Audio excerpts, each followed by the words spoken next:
जय हिंद दोस्तों। स्वागत है आपका गवर्नमेंट एग्जाम प्रिपरेशन चैनल में। यूपी पीसीएस का मॉक टेस्ट हम लोग कर रहे हैं। आज हम लोग करने वाले हैं mock test number 8। 7 mock test जो है अपलोड हो चुके हैं, जाके आप लोग देख सकते हैं। चलिए शुरू करते हैं। आज का पहला प्रश्न, निम्नलिखित में से कौन सा एक बेनेलक्स देशों में शामिल नहीं है। जो बेनेलक्स देश हैं उनका एक समूह है, उसमें से कौन सा देश इसमें जो अभी दिया हुआ ऑप्शन में वो शामिल नहीं है, बाकी सभी शामिल हैं। ऑप्शन दिया हुआ है बेल्जियम, फिनलैंड, नीदरलैंड और लग्जमबर्ग। तो देखिए ये नहीं पूछ रहा है, तो बेल्जियम शामिल है, नीदरलैंड शामिल है, लग्जमबर्ग शामिल है, फिनलैंड शामिल नहीं है। तो यही इसका उत्तर हो जाएगा। कुछ जान लेते हैं इसके बारे में, ठीक है, एग्जाम की पॉइंट में। जो बेनलक्स कंट्रीज हैं, ठीक है, वो कौन है? BE से क्या होता है इसका पहले तो नाम वो याद कर लीजिए, BENELUX, ठीक है। पूरा ऐसे पढ़ेंगे तो आसानी से जो है हो जाएगा। तो बी से जो है बेल्जियम होगा, NE से क्या होगा? नीदरलैंड होगा, और LUX से क्या होगा? लग्जमबर्ग होगा। तो ये 3 कंट्री जो है बेनलक्स कंट्रीज में शामिल है, बेल्जियम, नीदरलैंड और लग्जमबर्ग। चलते हैं अगले प्रश्न पे। प्रश्न संख्या 2 पे आते हैं।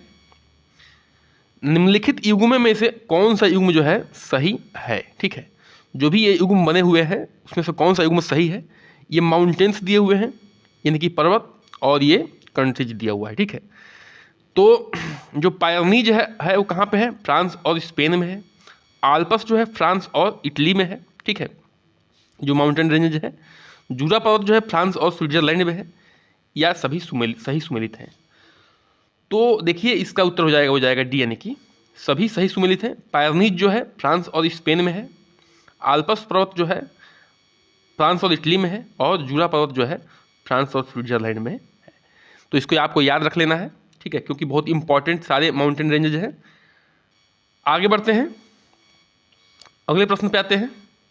अरुणाचल प्रदेश में स्थित दाफला, मिरी, अबोर और मिसमी पहाड़ियाँ किस हिमालय का हिस्सा हैं, ठीक है। जो अरुणाचल प्रदेश है उसमें स्थित दाफला, मिरी, अबोर, मिसमी पहाड़ियाँ किस हिमालय का हिस्सा है?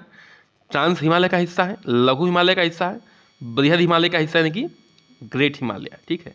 ग्रेट हिमालय का हिस्सा है या शिवालिक हिमालय का हिस्सा है। तो बताइए, तीसरे प्रश्न का उत्तर हो जाएगा डी, यानी कि शिवालिक हिमालय का जो है हिस्सा है क्या? दाफला, मिरी, अबोर, मिसमी पहाड़ियाँ। कुछ और जान लेते हैं जो मुख्य मुख्य पहाड़ियाँ हैं, ठीक है, एग्जाम की पॉइंट में। जो बृहद हिमालय यानी कि ग्रेट हिमालय है, ठीक है, ग्रेट हिमालय, उसमें नागा पर्वत है, अन्नपूर्णा है, माउंट एवरेस्ट है और कंचनजंगा है। ट्रांस हिमालय में क्या है? जास्कर है, लद्दाख रेंज है, कैलाश है और काराकोरम है की श्रृंखलाएं हैं, ठीक है। जास्कर रेंज है, लद्दाख रेंज है, कैलाश रेंज है और काराकोरम की श्रृंखलाएं हैं। शिवालिक हिमालय पे क्या है? देखिए जम्मू वाले क्षेत्र में शिवालिक में क्या है? जम्मू की पहाड़ियाँ हैं। अरुणाचल प्रदेश में क्या है? अभी जो हम लोग देख चुके हैं प्रश्न में, दाफला है, मिरी है, अबोर है और मिसमी की पहाड़ियाँ हैं। नेपाल वाले क्षेत्र में कौन है? चूड़िया घाट है। और उत्तराखंड में क्या है? दंग रेंज है और टुंडवा रेंज है, ठीक है। तो ये सब कुछ जो है याद होना चाहिए। हिमालय अपने देश का है और बहुत ही इंपॉर्टेंट रेंज है वर्ल्ड में। तो ऐसे प्रश्न बनने के पूरे पूरे चांस बनते हैं, ठीक है, खास तौर से पीसीएस में। आगे बढ़ते हैं, प्रश्न संख्या 4 पे आते हैं। निम्न पर आपके विचार करना है। कलोल, बाकारोल, मेहसाना और नौग्राम, ठीक है, उपयुक्त सभी प्रसिद्ध तेल क्षेत्र हैं, ठीक है, और किस राज्य में है ये आपको बताना है। ये कलोल है, बकारोल है, मेहसाना है और नौग्राम है, ये सब क्या है? प्रसिद्ध तेल क्षेत्र हैं, ठीक है। किस राज्य में है ये आपको बताना है। तो केरल में है, तमिलनाडु में है, या गुजरात में है, या राजस्थान में है। तो इस प्रश्न का उत्तर हो जाएगा सी, यानी कि ये सारे, यानी कि कलोल, ठीक है, कलोल और बकारोल, मेहसाना और नौग्राम जो है गुजरात में पाए जाने वाले तेल क्षेत्र हैं। आगे बढ़ते हैं, प्रश्न संख्या 5 पे आते हैं। निम्न में से कौन सा पठार जो है अरावली और विंध्य श्रेणी के बीच स्थित है? अरावली, ये अरावली रेंज है, ठीक है, और ये कौन सा रेंज है? विंध्य श्रेणी, ठीक है। इसके बीच में जो है कौन सा पठार? ये अरावली है और ये विंध्य है, ठीक है, विंध्य। श्रेणी है। तो इसके बीच में जो है कौन सा पठार है? छोटा नागपुर का पठार है, मालवा का पठार है, तेलंगाना का पठार है या मैसूर का पठार है? तो थोड़ा सा कॉमन सेंस यूज करेंगे और अरावली और विंध्य श्रेणी की जो लोकेशन है आपके माइंड में क्लियर है इंडिया के मैप में, तो आप इस प्रश्न को आसानी से बता सकते हैं। ठीक है, तो इसका उत्तर हो जाएगा बी, यानी कि मालवा का पठार जो है कहाँ पे है? अरावली और विंध्य श्रेणी के बीच में स्थित है।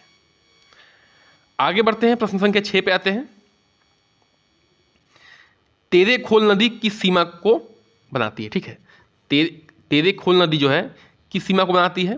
तमिलनाडु और आंध्र प्रदेश की सीमा को, कर्नाटक और आंध्र प्रदेश की सीमा को, गोवा और महाराष्ट्र की सीमा को, या गोवा और कर्नाटक की सीमा को? देखिए बहुत ही इंपॉर्टेंट नदी है, तो इस प्रश्न का उत्तर हो जाएगा सी, यानी कि तेरेखोल नदी जो है गोवा और महाराष्ट्र को की नदी जो है सीमा को ये डिसाइड करती है। आगे बढ़ते हैं, प्रश्न संख्या 7 पे आते हैं। एक कॉमन सेंस का प्रश्न है, आसानी से कर सकते हैं आप। ठीक है, कौशल विकास कार्यक्रम जो है में वृद्धि करता है। कौशल विकास कार्यक्रम किस में वृद्धि करता है?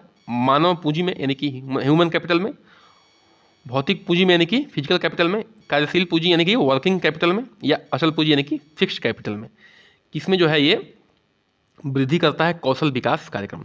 तो कौशल विकास कार्यक्रम में क्या होता है? विभिन्न जो है छोटे छोटे कौशलों को सिखाया जाता है, जैसे कारपेंटरिंग हो गया, बुक बाइंडिंग हो गया, ठीक है, या वेल्डिंग हो गया, बहुत सारे चीज़ों को सिखाया जाता है इसमें। तो इसमें किसका विकास होगा? तो मानव पूंजी का विकास होगा, यानी कि मानव का स्किल सुधरेगा। ठीक है, स्किल सुधरेगा, उसका अनुभव बढ़ेगा। ठीक है, स्किल होगा, उसका अनुभव बढ़ेगा। तो कहने का मतलब है कि जो कौशल विकास कार्यक्रम है वो मानव पूंजी में वृद्धि करता है। आगे बढ़ते हैं,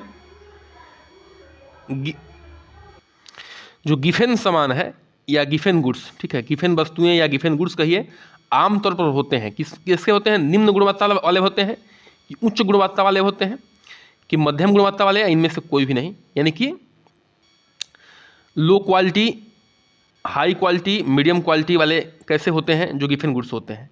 जो गिफेन गुड्स होते हैं, ये इकोनॉमिक्स का प्रश्न है। ठीक है, वो निम्न गुणवत्ता वाले होते हैं, यानी कि लो क्वालिटी वाले होते हैं। ठीक है, और इसके बारे में और जान लेते हैं थोड़ा सा एग्जाम की पॉइंट में।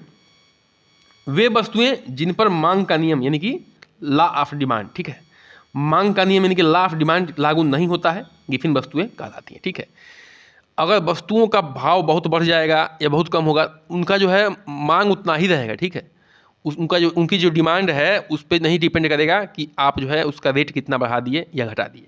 ठीक है, तो इसलिए कहा रहा है कि उस पर जो है मांग का मतलब कि मांग का नियम यानी कि लॉ ऑफ डिमांड लागू नहीं होता है, वो गिफिन वस्तुएं कहलाती हैं। जैसे गेहूँ हो गया, आलू हो गया, चावल हो गया, कितना भी रेट बढ़ जाएगा तो आदमी गेहूं चावल आलू तो खरीदेगा, या कितना भी लो हो जाएगा तो खरीदेगा। ठीक है, और उतना ही खरीदेगा जितना उसकी ज़रूरत है, क्योंकि इसके बिना काम चलने वाला नहीं है। तो ये सब गिफिन वस्तुएं हैं।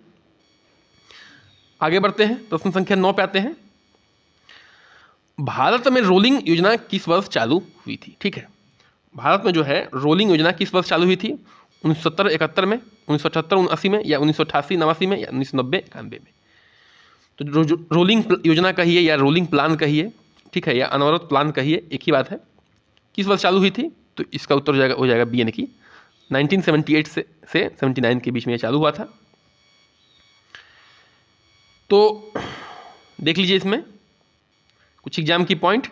जनता सरकार द्वारा 5वीं पंचवर्षीय योजना को, ठीक है, जो कि 1974 से 78 तक चलने वाली थी, को एक वर्ष पहले ही अंत कर दिया था, एक वर्ष पहले ही खत्म कर दिया था। ठीक है, किसने? जनता सरकार ने, जनता की सरकार थी, मतलब कि पार्टी का नाम है। 1 अप्रैल 1978 को पेश की गई एक नई योजना जिसको रोलिंग प्लान कहा गया, और उसकी जगह पे जो है 1 अप्रैल 1978 को एक नई योजना पेश की गई थी जिसको रोलिंग प्लान कहा गया था। ये कुछ जान लेते हैं। ठीक है, UPPCS जो है हमारा चल रहा है हमारे चैनल पे प्री एग्जामिनेशन के लिए। ठीक है, तो यहाँ से आप जो है इसको सीख सकते हैं। मुख्य सेविका का कोर्स पूरा हो गया है, बहुत सारे जो है मॉक टेस्ट हो रहे हैं, कभी कभी मॉक टेस्ट मैं इसमें भी देता रहूँगा आपको। ठीक है, तो वो चलता ही रहेगा, और डेली करंट अफेयर चलता है हमारे चैनल पे। और करंट अफेयर वही जो कि आलतू फालतू नहीं, और पेपर उठाया जाए या कोई जैसे कोई भी पेपर हो तो उसमें बहुत सारे बन जाते हैं करंट अफेयर, लेकिन मैं वैसा करंट अफेयर नहीं लाता हूँ कि आपका टाइम ख़राब हो। ठीक है, मैं वैसा ही लाता हूँ कि एकदम सटीक, जिनके आने के पूरे चांस बनते हैं, जो आते रहते हैं। जैसा आप 1-2 बार अगर करंट अफेयर हमारे विजिट करेंगे तो आपको आइडिया लग जाएगा कि हाँ मतलब सही जो है पढ़ा रहे हैं, ऐसे ही आते हैं। और जिस दिन करंट अफेयर सही नहीं बनते मैं बनाता भी नहीं हूँ, ये भी सीधी सी बात है, ठीक है। चलिए आगे बढ़ते हैं, प्रश्न संख्या 10 पे आते हैं। निम्न में से कौन सा सुमेलित नहीं है, ध्यान रखिएगा, निम्न में से कौन सा सुमेलित नहीं है की बात हो रही है। तो सामुदायिक विकास कार्यक्रम जो है प्रथम पंचवर्षीय योजना में चालू हुआ था, ये बिल्कुल सही है। जो सामुदायिक विकास कार्यक्रम है वो प्रथम पंचवर्षीय योजना में चालू हुआ था। न्यूनतम आवश्यकता कार्यक्रम की शुरुआत जो है 5वीं पंचवर्षीय योजना में हुई थी, ये भी सही है। न्यूनतम आवश्यकता कार्यक्रम की शुरुआत जो है 5वीं पंचवर्षीय योजना में शुरू की गई थी, ये भी सही है। 14 वाणिज्यिक बैंकों का राष्ट्रीयकरण हुआ था चौथे पंचवर्षीय योजना में, ये भी बिल्कुल सही है। जो चौथा वाणिज्यिक बैंक है उनका जो है राष्ट्रीयकरण को किस में हुआ था, चौथा जो है 14 वाणिज्यिक बैंकों का राष्ट्रीयकरण जो है चौथा पंचवर्षीय योजना में हुआ था। सेबी की स्थापना जो है 6ठी पंचवर्षीय योजना में हुई थी, तो नहीं, ये गलत है, ठीक है। सेबी की स्थापना जो है 6ठी पंचवर्षीय योजना में नहीं हुई थी, तो ये उसका उत्तर हो जाएगा, क्योंकि नहीं वाला पूछ रहा है। सेबी की स्थापना जो हुई थी वो हुई थी 7वीं पंचवर्षीय योजना में, ध्यान रखिएगा। सेबी की स्थापना किस में हुई थी, 7वीं पंचवर्षीय योजना में हुई थी। प्रश्न संख्या 11 पे आते हैं। निम्न में लिखित में से किसे स्टॉक मार्केट के नाम से भी जाना जाता है, ठीक है। निम्नलिखित में से किसे स्टॉक मार्केट के नाम से भी जानते हैं। प्राथमिक औद्योगिक सुरक्षा बाजार को, या द्वितीयक औद्योगिक प्रतिभूति बाजार को, या विकास वित्त संस्थान को, या इनमें से किसी को नहीं को, ठीक है। ध्यान रखिएगा, ऐसे प्रश्न बनते हैं।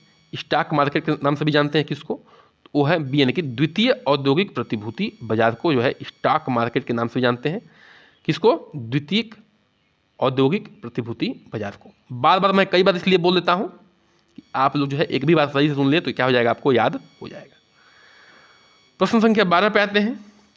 कलर ब्लाइंड व्यक्ति इनमें से अंतर नहीं कर पाता है, ठीक है। जो कलर ब्लाइंड व्यक्ति होता है, इनमें से किन रंगों को अगर पास पास रखा जाए तो जो है व्यक्ति जो है क्या नहीं कर पाता है, डिफ्रेंशिएट नहीं कर पाता है, अंतर नहीं कर पाता है, ठीक है। और ये जो है एक जेनेटिक बीमारी होती है, आनुवांशिक बीमारी होती है। लाल और पीले रंग में, हरा और पीला रंग में, लाल और हरा रंग में, या सभी रंग में। तो 12वें का उत्तर हो जाएगा सी, यानी कि लाल और हरा रंग में जो है कलर ब्लाइंडनेस वाला व्यक्ति जो है क्या नहीं कर पाता है, अंतर नहीं कर पाता है, यानी कि डिफ्रेंशिएट नहीं कर पाता है। तो आते हैं प्रश्न संख्या 13 पे। निम्नलिखित में से कौन सा जो है ग्रंथि है जो पूर्ण अंतःस्रावी ग्रंथि है, ठीक है। पूर्ण रूप से अंतःस्रावी ग्रंथि कौन सी है इसमें। तिल्ली यानी कि स्प्लीन, पीयूष ग्रंथि यानी कि पिट्यूटरी ग्लैंड, लसिका ग्रंथि, और अग्नाशय यानी कि पैनक्रियाज, ठीक है। तो 13वें प्रश्न का उत्तर हो जाएगा बी, यानी कि पीयूष ग्रंथि या पिट्यूटरी ग्लैंड जो है पूर्ण रूप से क्या है, अंतःस्रावी ग्रंथि है। क्या है, पूर्ण रूप से अंतःस्रावी ग्रंथि है। पहले जान लीजिए अंतःस्रावी ग्रंथि क्या होती है। देखिए अंतःस्रावी ग्रंथि क्या होती है, ये एक अंग होता है जो हार्मोन बनाता है। क्या बनाता है, हार्मोन बनाता है, और जो सीधे रक्त में छोड़ता है, अगल बगल नहीं, सीधे रक्त में छोड़ता है। जो पूर्ण रूप से अंतःस्रावी ग्रंथियां होती हैं उनकी बात हो रही है। और पूरे शरीर में ऊतकों और अंगों तक जाता है। क्या, जो भी इस ग्रंथि से हार्मोन निकलता है वो पूर्ण रूप से ब्लड में छोड़ा जाता है, और ये पूर्ण रूप से शरीर के ऊतकों में और अंगों में पहुंचता है। इसी को जो है अंतःस्रावी ग्रंथि कहते हैं। प्रश्न संख्या 14 पे आते हैं। एक पारिस्थितिकी तंत्र में निम्नलिखित में से किसका पुनः चक्रण नहीं होता है, ठीक है। देखिए पुनः चक्रण क्या होता है कि ये जो है इन्वायरमेंट में ही, यानी कि पर्यावरण में ही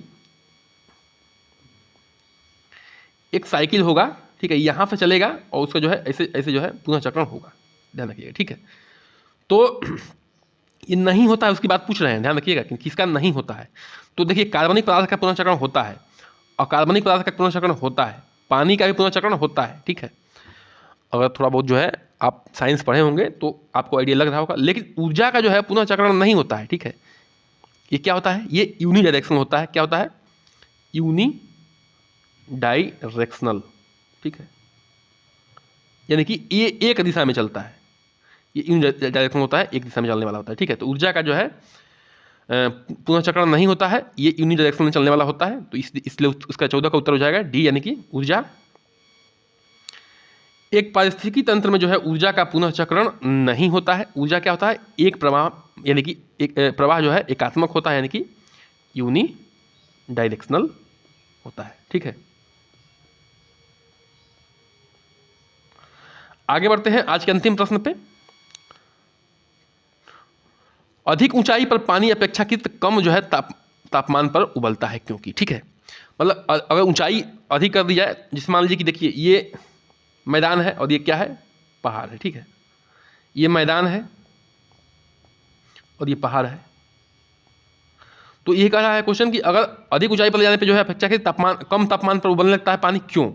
कम हवा का दबाव होता है, बाहर का तापमान कम होता है, या कम गुप्त गर्मी होती है, यानी कि कम गुप्त उष्मा, ठीक है, उष्मा, या इनमें से कोई भी नहीं। तो पहले का उत्तर हो जाएगा ए, यानी कि कम हवा का दबाव, यानी कि कम वायु दाब, ठीक है, एक ही बात है। देखिए हमारी पृथ्वी पर जो है एयर कॉलम होते हैं, ठीक है, तो मैदान में जो एयर कॉलम क्या होता है, अधिक होता है, और जैसे जैसे हम लोग ऊपर जाते हैं हवा का दबाव जो होता है क्या होने लगता है, कम होने लगता है।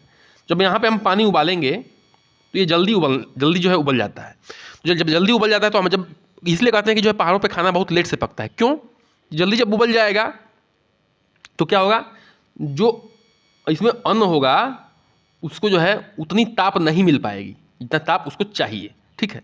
और ये अगर मतलब कि अधिक एनर्जी पे उबलेगा, ठीक है, तो क्या होगा, उतनी ताप अन्न को मिल जाएगा और इसलिए जो है यहाँ पे जल्दी खाना बन जाता है मैदानों में, और जो है यहाँ पे कम मतलब कि कम इस पे बनता है, ठीक है, देर में बनता है।